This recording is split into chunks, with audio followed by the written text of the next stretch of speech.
Hi friends! புளியோதரை paste இன்னைக்கு நம்ம செய்ய போகிறோம். ஒரு படி அரிசிக்கு அதாவது 1 கிலோ 600 கிராம் 200 கிராம்ஸ் கருப்பு புளி எடுத்துக்கோங்க. அதே மாதிரி 100 கிராம்ஸ் புது புளி அதாவது வெள்ளை புளி எடுத்துக்கோங்க. சுடு தண்ணி ஊற்றி 1/4 மணி நேரம் ஊற வைங்க. 40 காஞ்ச மிளகாவை எடுத்துக்கோங்க.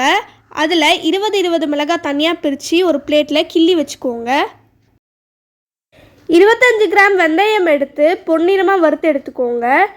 ரொம்ப வறுத்துற வேண்டாம். இப்போ ஆறுனதும் மிக்சியில் சேர்த்து கொரகொரப்பாக அரைச்சி எடுத்துக்கோங்க. நைஸாலாம் வேண்டாம், இந்த மாதிரி கொரகொரப்பாக இருக்கணும். இப்போ இதை நல்லா பிசைஞ்சிட்டு ஃபில்டர் பண்ணிவிட்டு திரும்ப தண்ணி ஊற்றி 3 டைம்ஸ் இதே ப்ராசஸை ரிப்பீட் பண்ணிட்டுருங்க.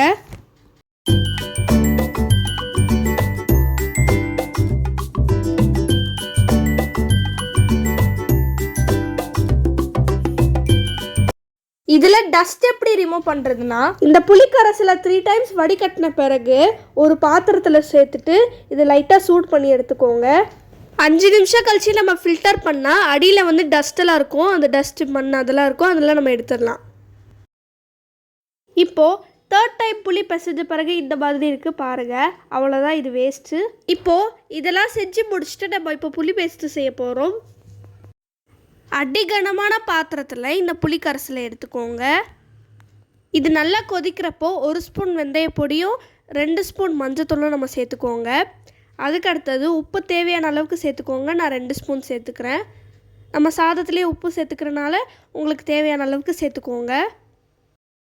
1/2 hour லோ ஃப்ளேமில் நல்லா கொதிக்கட்டும். இப்போது ஒரு கடாயில் 100 ml நல்லெண்ணெய் சேர்த்துக்கோங்க.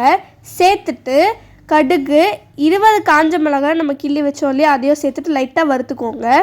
இப்போது இந்த கொதிக்கிற புளி கரைசலில் நம்ம வறுத்து வச்ச காஞ்ச மிளகாய் கடுகு அதெல்லாம் சேர்த்துக்கலாம். சேர்க்குறப்போ ரொம்ப பொறுமையாக சேர்த்துக்கோங்க, இல்லைன்னா தெரிச்சிரும்.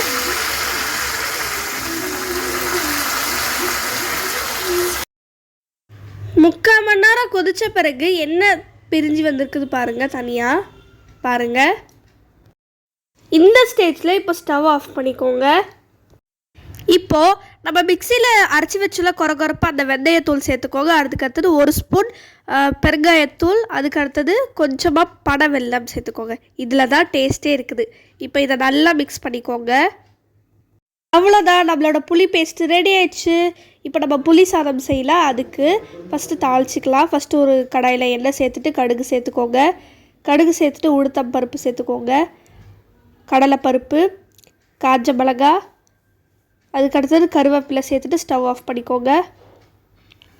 வாசனைக்காக பெருங்காயத்தூள் கூட சேர்த்துக்கோங்க லைட்டாக. தேவையான அளவு பச்சரிசி எடுத்துக்கோங்க. உதிரியாக சாதம் வடிச்சிட்டு தேவையான அளவு செஞ்சு வச்ச பேஸ்ட் எடுத்துகிட்டு கலந்து தாளிச்சதையும் சேர்த்தா சூப்பரான புளி சாதம் ரெடி. இந்த புளியோதரை பேஸ்ட் நம்ம கண்டெய்னரில் ஸ்டோர் பண்ணிட்டு ரொம்ப நாள் ஃப்ரிட்ஜில் வச்சு நம்ம யூஸ் பண்ணிக்கலாம். தேங்க்ஸ் ஃபார் வாட்சிங். பாய். சப்ஸ்கிரைப் பண்ணுங்கள், லைக் பண்ணுங்கள்.